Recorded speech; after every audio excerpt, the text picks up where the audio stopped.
நீங்க சினிமாவை பத்தி கேக்குறீங்க. பொதுவாவே இன்னைக்கு ஐயோ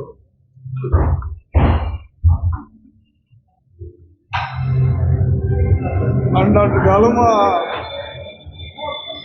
60 ஆண்டுகளுக்கு மேல திராவிட கட்சிகள் தமிழ்நாட்டில் ஆட்சி புரிஞ்சிருச்சு.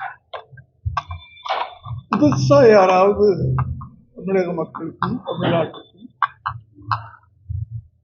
உழைக்கணும், சர்வீஸ் பண்ணணும், நாட்டு நலனை காக்கணும், சுதந்திரத்தை காக்கணும், உண்மையான விடுதலையை அனுபவிக்கணும் அப்படின்னு யாராவது புதியவர்கள் இளைஞர்கள் அரசியலுக்கு வரும்போது இப்படியாப்பட்ட இடையூறுகள் ஏற்படுறது வழக்கம். அதில் ஆச்சரியப்படுறதுக்கு இல்லை. அதில் ஜெயிக்கணும்னா இதெல்லாம் பேசணும். அதாவது இதுல அரசியல் இருக்கா இல்லையா, என்னை விட மக்களுக்கு மீடியா உங்களுக்கு ரொம்ப நல்லா தெரியும். ஆனா நீங்க சொல்றதுக்கு பயப்படுறீங்க. என்ன உண்மை? உண்மையா பொய்யா சொல்லுங்க. யாராவது வாய திறந்து நான் சொன்னது உண்மையா பொய்யா? ஏன் உங்களுக்கு சுதந்திரம் இருக்க சொல்ல மாட்டேன்றீங்க? பார்த்தீங்களா? என்னைய கேட்டு என் வாயிலிருந்து பிடிங்கி நீங்க அதுக்கு 1008 விளக்கங்கள் போட்டு போடணுமே தவிர, ஒரு மீடியாக்காரங்களுக்கு, ஒரு பத்திரிகைக்காரங்களுக்கு இன்றைக்கு இருக்கிற நாட்டின் நிலவே, ஒரு இளைஞன் நாட்டுக்கு சர்வீஸ் பண்ணணும், ஒரு மாற்றத்தை ஏற்படுத்தணும்னு வர்றாருன்னா அவருக்கு நீங்கெல்லாம் அவர் வர்றது நல்லதா, நியாயமா? இதை சொல்ல மாட்டேன்றீங்க, எங்களையே கேட்குறீங்க. பொதுவா இதெல்லாம் சரித்திரம் மாற்ற முடியாது. ஒரு மாற்றத்தை உருவாக்கணும் அப்படின்னு வர்றவங்க இப்படியாப்பட்ட தடைகளை எல்லாம் எதிர்கொள்ளணும். விஜய் அவர்கள் இது மாதிரி எவ்வளவோ தடைகளை எதிர்கொள்வார். புரியுதா? தணிக்கைத்துறை ஐயா, பொதுவா நான் பேசிட்டேன். நீங்க தனித்தனியா பிச்சு பிச்சு கேட்டீங்கன்னா இப்போ உங்களுக்கு தெரியுதுல்ல என்னை விட டீட்டெயில். நீங்க போடுங்கன்றேன், அதைத்தான் நான் கேட்கிறேன். இப்போ உங்களுக்கு என்னை விட டீட்டெயில் தெரியணுமா? ஒவ்வொரு விஷயமும் மக்களுக்கு தெரியுது. ஏன் ஜனநாயகன் ரிலீஸ் ஆகல? நீங்க ஸ்ட்ரீட்ல போற ஒரு லேடியை கேளுங்க, அவங்க சொல்லுவாங்க என்னை விட. நான் சொன்னேன்னா விஜயோட அப்பா சொல்றாரு, அவங்க சொல்றாங்க டீட்டெயில். கரூர்ல என்ன நடந்துச்சுன்னு அவங்க சொல்றாங்க. நாங்க சொன்னோம்னா அவர் அப்படிதான் சொல்லுவாரு, விஜயோடைய அப்பா அப்படின்னு தானே வரும். அதனால மக்களை கேளுங்க. மக்களுக்கு இப்போ 5 வருஷத்துக்கு முன்னாடி இருந்த ஜனங்கள் இப்ப இல்லை. விஜய் அவர்கள் அரசியலுக்கு வந்த பிறகு இளைஞர்கள்லாம் அரசியல் பேச ஆரம்பிச்சிட்டாங்க. வயசான லேடிஸ் 50-60 வயசு லேடிஸ் எல்லாம் கூட அரசியல் பேசுறாங்க.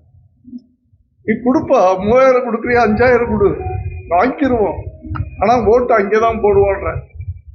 ஸோ என்னை விட அவங்க தெளிவா இருக்காங்க.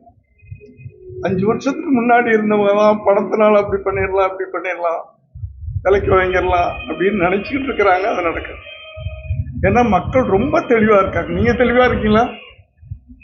பதிலே பேச மாட்டேன்றீங்களே, அவ்வளவு அடிமைத்தனத்தில் இருக்கீங்களா? எனக்கு தெரியல. நீங்க ஒரு மீடியா பீப்புள், ஏன் மைக்க பிடிச்சி நீட்டிட்டு இருக்கீங்களே தவிர, ஒரு கேள்வி, உங்களுக்கு நீங்க நினைச்சத சொல்றதுக்கு சுதந்திரம் இருக்கா? பதில் சொல்லுங்கப்பா. நான் உங்களை கேட்கிறேன், நீங்க நினைச்சத மீடியால சொல்றதுக்கு உங்ககிட்ட சுதந்திரம் இருக்கா? சுதந்திரம் இருக்கா? முதல்ல பதில் சொல்லுங்க. என்ன கேட்டீங்க? என்ன கேட்டீங்க? இருக்காது. நான் இருக்குமா, இருக்கா இல்லையான்னு கேக்குறேன். அடுத்து பதில் சொல்றதுக்கே உங்களுக்கு திராணி இல்லையே. அப்போ இவ்வளோ பெரிய ஒரு கட்சி அமைச்சு இவங்களோட போராடி ஜெயிக்கணும்னு வர்றாரு, அவருக்கு எவ்வளவு எதிர்ப்புகள் இருக்கு, ஆனா பயம் இல்லை அவருக்கு. புரியுதா? என் படங்கள்லாம் உங்க வயசுல நீங்க பார்த்திருக்க மாட்டீங்க. எனக்கு பயம் கிடையாது.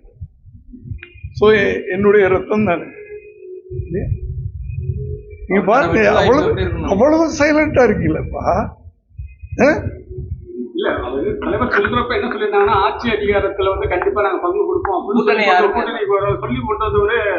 நீங்க இத்தனை கேள்வி கேட்கறீங்க, நான் பதில் சொல்லணும்னு எதிர்பார்க்கறீங்க. நான் கேட்கிற ஒரு கேள்விக்கு நீங்க பதில் சொல்ல மாட்டேன்றீங்க, அதனால நான் உங்களுக்கு பதில் சொல்ல மாட்டேன். இல்லப்பா, நான் கேட்கிற ஒரு கேள்விக்கு நீங்க பதில் சொன்னீங்கன்னா அடுத்த கேள்விக்கு நான் பதில். நீங்க நினைச்ச நாட்டுல நடக்கிற உண்மைகளை சொல்றதுக்கு உங்களுக்கு சுதந்திரம் இருக்கா? சொல்லு தம்பி, சொல்லு தம்பி, தைரியமா பாரு, சொல்லு. எனக்கு நீங்க சொல்லாம நான் பதில் சொல்ல மாட்டேன். நான் ரொம்ப ரொம்ப ஒரு மாதிரியான டேஞ்சரான, தெரியுமா? என் படங்கள்லாம் தெரியுமா உங்களுக்கு? அதனால நான் கேட்கிற கேள்விக்கு நீங்க ஒரு பத்திரிகைக்காரனா, ஒரு எழுத்தாளரா, ஒரு மீடியாக்காரனா பதில் சொல்க, நான் திருப்பி பாருங்க எவ்வளவு சைலண்ட் ஆகிங்க. நானும் சைலண்ட். இல்ல உண்மையில நீ பொதுமக்கள் தானே, பொதுமக்கள் ஒருத்தர் தானே, தமிழ்நாட்டுல தானே இருக்க, நீ ஒரு தமிழன் தானே, தமிழன் தானே, அதுவே இல்லையா, தெரியலையா? ஏன்னா இப்ப குழப்புறாங்க, தமிழை யாரு இந்து யாரு தெரியல, உங்களுக்கு தெரியல, உங்களை போட்டு குழப்புறாங்க. பதிலையே சொல்ல மாட்டேன்றீங்கப்பா. திருவாரூர் ஜேர்னலிஸ்ட் இவ்வளவு தெளிவா இருக்காங்க சார். நம்ம வாயில இருந்து வரணுமா? நோ, நான் பதிலே சொல்லணும். தலைவருக்கான வெற்றி வாய்ப்பு இருக்கு அவருக்கு. பிரகாசமா நீங்க சொல்லுங்க, நீங்க ஓட்டு போடுவீங்களா? கூட்டத்துல கூட தலைவர் பத்தி சொல்லியிருக்காங்க. என்ன சொல்லிருக்காங்கன்னா, தனியா கூட்டணி இருந்துதான் ஜெயிக்கணும், இல்ல தனியா இருந்தாலும் நாங்க வெட்டுக்கணும் அப்படின்னு மக்கள் நினைக்கிறாங்கப்பா. மக்கள் சொல்றாங்க, நீ யாரோடையும் சேர்ந்துடாத அந்த தம்பி, உன்னுடைய சுயம் போயிடும், நீ தனியா நின்று ஜெயிக்க வைக்கிறோம் அப்படின்ற. இதுக்கு மேல என்ன சொல்ல? கூட்டணி இல்லாம தனியா நிக்கிறது. ஏன் நான் சொல்லலையா, மக்கள் கேட்கறாங்கப்பா, நீ தனியா நில்லு நான் சொல்றேன். காங்கிரஸ் கட்சியில தொடர்ந்து என்னவே கேள்வி கேட்கிறீங்க திரும்பி திரும்பி. தொடர்ந்து வந்து ஆட்சியில் அதிகாரத்தில் காங்கிரஸ் பங்கு வேணும் அப்படி இருக்க அவங்களோட இரண்டாம் கட்ட தலைவர் எல்லாம் பேசிட்டு இருக்காங்க. ஏற்கனவே தலைவர் விஜய் அவர்களும் அதுக்கு வந்து சொல்லியிருக்காங்க, ஆட்சி அதிகாரத்தில் பங்கு. காங்கிரஸ்ல இரண்டாம் கட்சி தலைவர்கள் பேசிட்டு இருக்கிறாங்கன்னு நீங்க சொல்றீங்க, அப்படியா? அதான் உங்களோட கூட்டணி பேச்சுவார்த்தை பேசியிருக்காங்க. என்னோடைய நான் யாருப்பா? நான் யாரு? அந்த கட்சியில ஏதாவது பதவியில இருக்குன்னா என்ன என்னமோ எனக்கு தெரியாத விஷயங்கள்லாம் சொல்லிக்கிட்டு இருக்கிறேன். எங்கிட்ட யார் கூட்டணி பத்தி பேசுவா? நான் விஜயோடைய அப்பா, அவ்வளவுதான். கூட்டணி வேணும்னா அவங்கவுங்க. இப்போ காங்கிரஸை பத்தி கேட்டீங்க, அந்த காங்கிரஸுக்குன்னு ஒரு சரித்திரம் இருக்கு, பாரம்பரியம் இருக்கு, ஒரு வரலாறு இருக்கு. காங்கிரஸ் என்னன்னு உங்களுக்கு முதல்ல தெரியுமா? தெரியுமான்னு அதுக்கு கூட பதில் சொல்ல மாட்டேங்க. அந்த ஓரளவுக்கு என்ன தெரியும்? இல்லப்பா தம்பி, கேக்குறேம்மா, தைரியமா சொல்லுங்கன்றேன். சொல்லுங்க. சுதந்திரத்துக்காக போராடினவங்களா? அப்படியாப்பட்ட ஒரு வரலாறு இருக்கிற கட்சி இன்னைக்கு தேஞ்சு போச்சு. பவர் இல்ல. ஏதோ ஒரு கட்சிக்கு ஆதரவு கொடுத்து இவங்க தேஞ்சு போய்கிட்டே இருக்கிறாங்க. அந்த ஒரு பவரை நாங்க கொடுக்கிறோம். நாங்க இல்ல, விஜய் அவர்கள் கொடுக்கிறேன்ற அந்த பவருக்கு நீங்க வந்தீங்கன்னா காங்கிரஸ் மறுபடியும் வந்து அந்த வரலாறை தக்க வச்சு இந்த வாய்ப்பை அவங்க தான் பயன்படுத்த, புரியுதா? பயன்படுத்திக்கணுமா வேணாமா? சொல்லு தம்பி, நல்லா சொல்லுமா. அதான் அவங்ககிட்ட போய் சொல்லு. என்ன, நான் ரொம்ப தெளிவான விஷயம், நான் தைரியமா பேசுறேன். 1000 மைக் இருந்தா கூட பேசுவேன், நமக்கு ஒண்ணும் இல்லை. ஆனா எல்லாமே மக்களுக்கு என்ன விட அதிகமா தெரியுது. ஒரு 55-60 வயசு லேடி ஒருத்தன் சொல்றாங்கப்பா, வயசானவங்க, நீ 3000 ரூபா தானே 4 வருஷமா என்னத்து நீ பண்ணிட்டு இருந்த, இப்பதான் தெரியுதா நாங்க கஷ்டப்படுறோன்னு? ஒரு நாளைக்கு ஒரு திட்டம் அறிவிக்கிறீங்க, இது எதுக்குன்னு எங்களுக்கு தெரியும் அப்படின்னு நான் சொல்லல, உங்களை மாதிரி உங்க அம்மா அப்பா சொல்லிட்டு இருக்கிறேன்.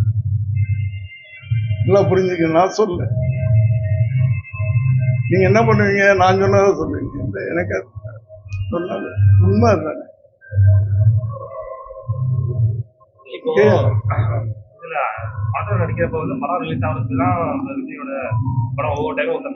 படத்துக்கும் அரசியலுக்கும் சம்பந்தப்படுத்தாதீங்க. அதுக்கும் இதுக்கும் சம்பந்தம் இல்லை.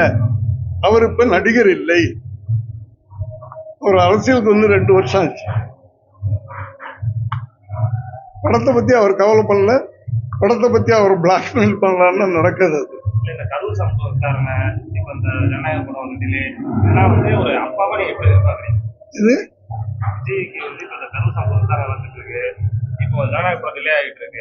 நான் சொல்லிட்டேனேங்க, ஒரு அரசியலுக்கு வரணும்னா இதெல்லாம் எதுக்கணும், போராடணும், ஜெயிக்கணும். புரியுது? இயற்கை தானே இது. இது வரலாறு தானே. 65 வருஷத்துக்கு முன்னாடி எம்ஜிஆர் வந்தப்ப எவ்வளவு கஷ்டப்பட்டாரு